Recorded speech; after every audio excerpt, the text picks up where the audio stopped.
तो बच्चों अब ये कंफर्म हो गया है कि हमारा 80 to 90% जो पेपर आएगा, न्यूज में भी आया है कि 80 to 90% जो पेपर आएगा वो कहां से आएगा, हमारा पीडीएफ में से आएगा। पीडीएफ को हमें बहुत अच्छे तरीके से कर लेना है।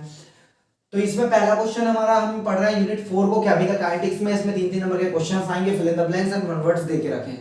फिल इन द ब्लैंक्स हमारे क्या है, the value of T half for first order reaction is, the value of T half for first order reaction is, तो वो कितना है हमारा 0.693 upon k, 0.693 upon k, and the rate of reaction depends on, and the rate of reaction depends on, and rate of reaction depends on temperature, the rate of reaction depends on temperature, किस पर depend होती है, temperature पर। molecularity of a reaction is always integer value, is always integer value, is always integer value. The fast reaction takes place in less than 10 to the power minus 12 second से भी कम समय में fast reaction हो जाती है।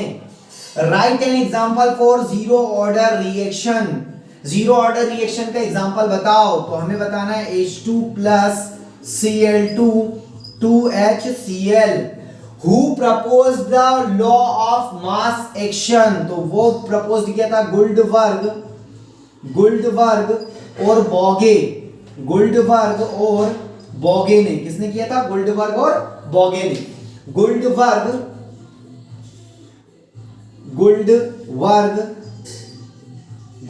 और बॉगे ने। उसके बाद हम बात करें right the unit of rate constant for second order reaction. तो क्या यूनिट होती है वो भी हम आपको बता देते हैं, निकाल के ही बताएंगे उस यूनिट को कि वो क्या यूनिट होती है। हमको पता है rate of reaction is directly proportional to the A की पावर स्क्वायर, यानी कि हम सबको पता है rate of reaction is directly proportional to the second power of concentration of reactants. तो हम इसको लिख सकते हैं dx upon dt equals to k2 a की पावर 2।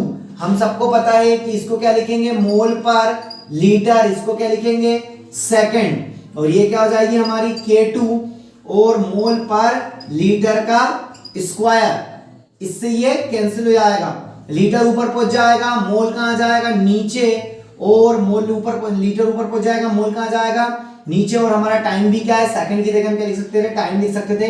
तो k2 इक्वल्स टू हमारा क्या होने वाला है, यूनिट हम ऊपर बता देते हैं।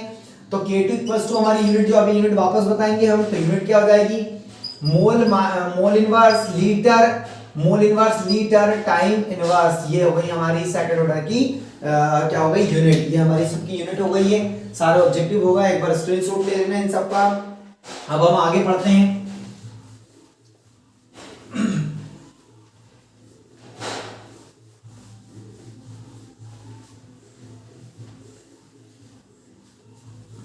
तो बच्चों फर्स्ट क्वेश्चन इसमें हमारा दे रखा है व्हाट इज, इसमें दे रखा है what is half life period and right it's mathematical statement. Half life period क्या है, हाफ लाइफ पीरियड में आपको कहता हूं, मान लो एक रिएक्शन हो रही है, मान लो एक रिएक्शन हो रही है ए, और इससे बन रहा है हमारा क्या, प्रोडक्ट। इससे क्या बन रहा है बच्चों, प्रोडक्ट। तो रेट, हम बहुत इजी सी बात है, मान लो इसकी कंसंट्रेशन कितनी है, ए इसकी concentration, after time, after T half इसकी कंसंट्रेशन बचती है कितनी, ए हाफ। बाकी ए हाफ कहां चली जाती है, यहां प्रोडक्ट में चली जाती है। यानी हम कह सकते हैं, सिंपल सी बात है, concentration of reactants become half, time in which concentration of reactants become half is called half life period, या time in which reaction gets completed half is called half life period. It is denoted by T half. एक example देता हूं आपको, अगर 100 जोड़ी कपड़े धोने के लिए दे दिए जाए, जितने समय में आप 50 जोड़ी कपड़े को धो लोगे तो कितने बचेंगे, 50 ही बचेंगे। यानी रिएक्टेंट की कंसंट्रेशन कितनी बचेगी, 50। तो जितने समय में आपने 50 जोड़ी कपड़े धो डाले और आपके 50 बच गए और 50 धुल गए, तो बस उस टाइम को ही हम क्या कहेंगे, हाफ लाइफ पीरियड। तो time in which reaction gets completed half is called half life period. It is denoted by T half. ये होगा टी हाफ के लिए। अगर आपको हाफ लाइफ पीरियड निकालना है फर्स्ट ऑर्डर रिएक्शन के लिए, तो आपको integration equation for first order reaction पता होना चाहिए। तो integration equation for first order reaction हमारी क्या होती है, k = 2.303 upon T log 10 a अपॉन a माइनस x। अगर आपको ये पता है तो आप हाफ लाइफ पीरियड आराम से निकाल सकते हो। हम इसको लिख सकते हैं t equals to 2.303 upon k log 10 a अपॉन a माइनस x। इसको निकाल के बताएंगे अभी। हम सबको पता है कि t according to half life period, according to half life period क्या होगा, t की जगह मैं रख सकता हूं t हाफ और a माइनस एक्स की जगह रख सकता हूं मैं a बाई 2। क्यों सर? क्योंकि मैं बात कर रहा हूं हाफ लाइफ पीरियड की। हाफ लाइफ पीरियड में देखो a माइनस एक्स का बच्चों यहां पर मतलब होता है रीमेन कंसंट्रेशन, सेफ सांद्रता, रीमेन कंसंट्रेशन है ये। तो फिर अभी तो रीमेन हमारी कितनी बचना चाहिए, हमने हाफ लाइफ की बात कर रहा है तो रीमेन तुम ही बताओ कितनी बचना चाहिए, आधी। क्यों बचना चाहिए आधी? क्योंकि ये हाफ लाइफ पीरियड की बात हो रही है। तो भाई मैंने रीमेन की जगह आधी रख दी है। इनिशियल की आधी, इनिशियल क्या थी हमारी a, उसकी आधी रखी है मैंने। ये दोनों वैल्यू इक्वेशन एक में रख देंगे तो value of t and a minus X put in equation first क्या हो जाएगा, t equals to 2.303 upon k log 10 a की जगह a रहेगा, a माइनस की जगह a बाई 2, a से कैंसिल 2 ऊपर, सबको पता है log 10 इंटू 2 इक्वल्स टू 3010, यानी t अच्छा हमको पता है कि जब हम वैल्यू को पुट करेंगे तो क्या होने वाला है। अभी हमने वैल्यू को पुट करी है तो t की जगह हमें क्या रखना पड़ेगा, t हाफ। ये t की जगह t हाफ रखा है हमने, तो क्या हो जाएगा t half equals to 2.303 k into 0.3010 का मल्टीप्लाई इसमें करेंगे तो क्या हो जाएगा t हाफ 0.693 अपॉन k1 ये आ गया हमारा t हाफ 0.693 अपॉन k1। क्या हो गया हमारा t हाफ 0.693 अपॉन k1, ये हो गया हमारा। ये आ गया हमारा half life period for zero order reaction, half life period for first order reaction, t half 0.693 upon k1। ये बहुत इंपॉर्टेंट क्वेश्चन है, इसको अच्छे तरीके से आप कर लेना। नेक्स्ट क्वेश्चन अपन देखते हैं। नेक्स्ट क्वेश्चन है हमारा कि अभिक्रिया की दर और दर यानी कि रेट ऑफ रिएक्शन क्या है हमारा, रेट ऑफ रिएक्शन और रेट कांस्टेंट में डिफरेंस, रेट कांस्टेंट में डिफरेंस बताना। बहुत इजी डिफरेंस, जरा ध्यान से देखना। Decrease in concentration of reactants और increase in concentration of product, और increase in concentration of product, decrease in concentration of reactants और increase in concentration of product, decrease in concentration of reactants और increase in concentration of product is called rate of reaction. इधर देख लेते हैं rate constant. मान लो ये अभिक्रिया हो रही है, इससे क्या बन रहा है, प्रोडक्ट बन रहा है, यानी कि rate of reaction is directly proportional to A, यानी कि rate of reaction is equal to the K A. अब हम सबको पता है कि के हमने तब लगाया है जब हमने प्रोपोर्शनल को हटाया है। तो it is the proportionality constant present in rate law equation, it is the proportionality constant present in rate law equation. ये पहला पॉइंट हो गया। दूसरे पॉइंट की अगर हम बात करें तो दूसरा पॉइंट क्या होगा वो भी हम देख लेते हैं। दूसरे पॉइंट को, बहुत इजी पॉइंट है दूसरा भी। Its unit is mole, litre inverse, time inverse, and its unit is depends on order of reaction.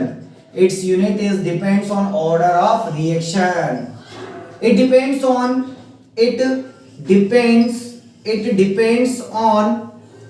concentration of reactants. It depends on concentration of reactants. The value of rate of reaction depends on concentration of reactants. And it does not depends on concentration of reactants. ये concentration of reactants पे depend नहीं करता है। ये तीन difference मैंने बहुत अच्छे तरीके से आपको बता दिए हैं। नेक्स्ट क्वेश्चन देख लेते हैं। नेक्स्ट क्वेश्चन हमारा दे रखा है कि what is order of reaction and explain different types of order of reaction. तो ठीक है, हम ऑर्डर ऑफ रिएक्शन बता देते हैं पहले आपको कि ऑर्डर ऑफ रिएक्शन क्या है, what is order of reaction. देख रहे हैं, मान लो एक रिएक्शन हो रही है ए प्लस बी और इससे बन रहा है ए बी।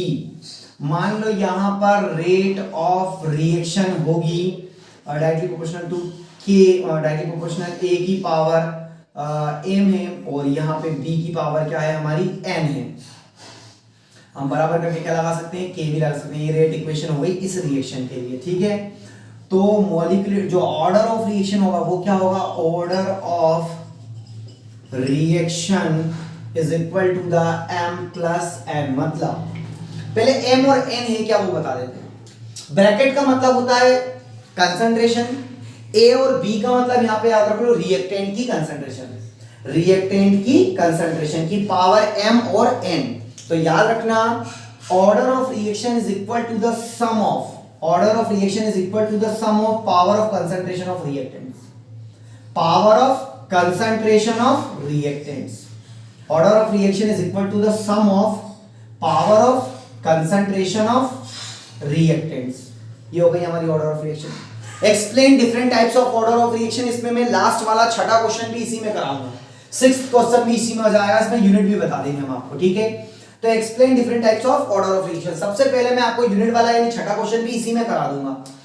तो सबसे पहले मैं बात कर रहा हूं किसकी, जीरो ऑर्डर ऑफ रिएक्शन की। किसकी बात कर रहा हूं, जीरो ऑर्डर ऑफ रिएक्शन की। फिर बात करूंगा किसकी, फर्स्ट ऑर्डर ऑफ रिएक्शन की। फिर बात करेंगे किसकी, सेकंड ऑर्डर ऑफ रिएक्शन की। और फिर किसकी बात करेंगे, थर्ड ऑर्डर ऑफ रिएक्शन की। तो पहले जीरो ऑर्डर ऑफ रिएक्शन की बात कर लेते हैं। तो reaction in which the rate of reaction is directly proportional to the zero power of concentration of reaction. Reaction in which the rate of reaction is directly proportional to the first power of concentration of reaction। Reaction in which the rate of reaction is directly proportional to the second power of concentration of reaction। इतनी आसान है। Reaction in which the rate of reaction is directly proportional to the third power of concentration of reactants। बता देते हैं इसको भी अपन, इसको लिख सकते हैं dx upon dt, इसको लिख सकते हैं k0 a की पावर 0, इसको लिख सकता हूं dx अपॉन dt k1 की पावर a1, इसको लिख सकता हूं dx अपॉन dt k2 की पावर a2, k2 और a की पावर स्क्वायर। यहां पे लिख सकता हूं रेट ऑफ रिएक्शन को वापस वही dx upon dt equals to k3 mole, इसको लिख सकता हूं मैं a की पावर 3, a के कंसंट्रेशन की पावर 3। अब हम सबको पता है dx को मैं लिख सकता हूं क्या, मोल पर लीटर, इसको लिख सकता हूं टाइम। सबको पता है अगर किसी के ऊपर जीरो पावर है तो उसकी वैल्यू 1 होती है।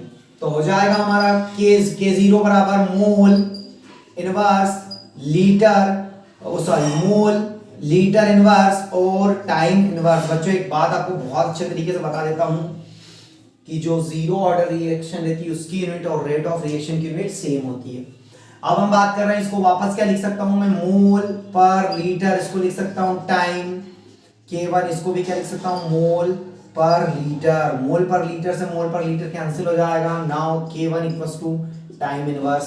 ये हो गई हमारी कौन सी यूनिट, दूसरी यूनिट हो गई, यानी कि फर्स्ट ऑर्डर रिएक्शन की हो गई। इसकी देख लेते हैं, तो इसको भी क्या लिख सकता हूं, मोल क्या लिखूंगा, मोल पर लीटर टाइम k2 मोल पर लीटर का स्क्वायर, के कैंसिल हो जाएगा।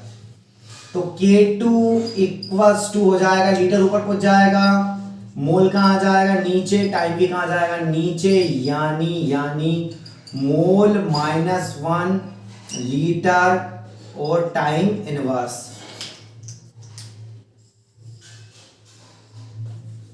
और dx क्या है, मोल पर लीटर टाइम k3 मोल पर लीटर का क्यूब। मोल पर लीटर क्यूब से ही कट जाएगा, स्क्वायर बचेगा, मोल स्क्वायर बचेगा। मोल एक कटा है, 2 बच गए हैं, तो लीटर स्क्वायर ऊपर पहुंच गया है, मोल स्क्वायर नीचे आ गया, टाइम k3।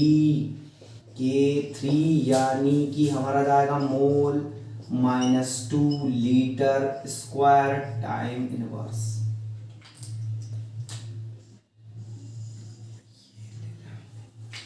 ये हो गया, समझ में आया सबको? तो ये हमारी हो गई zero order, first order, second order और ये हमारी, सॉरी मिस्टेक हो गई, क्या हो गई हमारी थर्ड ऑर्डर।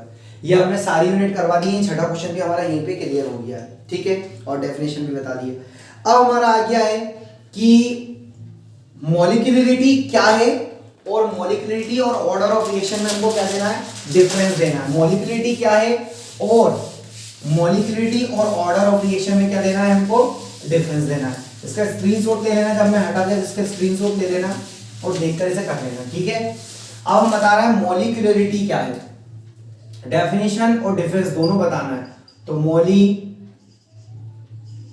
मॉलिक्यूलरिटी और ऑर्डर ऑफ रिएक्शन, मॉलिक्यूलरिटी और ऑर्डर ऑफ रिएक्शन हमें बताना है।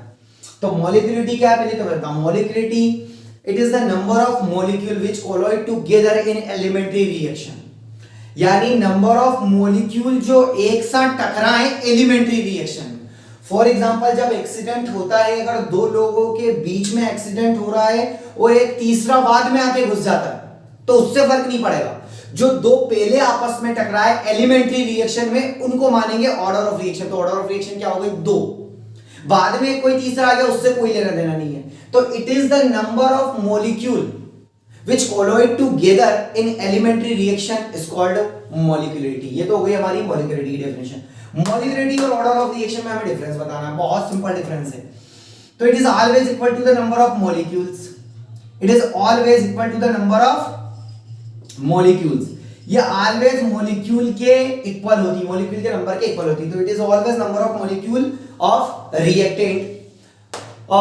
It is not always equal to the number of molecule, it is not always equal to the number of molecule। यह हमेशा number of molecule के बराबर नहीं होती। It can be determined, it can be determined, it can be determined, it can be determined from the equation, it can be determined from the equation। इसको equation देख के ही पता लगा लो आप, जैसे मैं पता लगा लेता हूँ H2 plus Cl2 2HCl, भैया इसकी मॉलिक्यूलरिटी 2 है, देख के पता लगा लिया। तो it can be determined from the equation and it is practically, ये प्रैक्टिकल करके देखना पड़ेगा, ये प्रैक्टिकली होती है, इसको हमें करके देखना पड़ता है, ठीक है ना। और तीसरी अगर हम बात करें तो तीसरा पॉइंट हो जाएगा it is always integer value, it is always integer value, it is always integer value, it is always integer value, it is integer, it is integer, zero, integer, zero and fractional। ये integer होती है, zero होती है, fractional होती है। आपको बहुत अच्छे तरीके से करना है। रेट ऑफ रिएक्शन को मॉलिक्यूलरिटी में नहीं मिलाना है, मॉलिक्यूलरिटी और ऑर्डर ऑफ रिएक्शन अलग करना है, रेट ऑफ रिएक्शन और rate of reaction and rate constant में डिफरेंस अलग बताना है। ये मैंने आपको तीन डिफरेंस बहुत अच्छे तरीके से बता दिए हैं, बहुत अच्छे तरीके से आप इन्हें कर लेना। एक और मैं बता देता हूं आपको, it is related to the specific step of reaction, it is related to entire reaction, ये पूरी रिएक्शन से रिलेटेड होती है।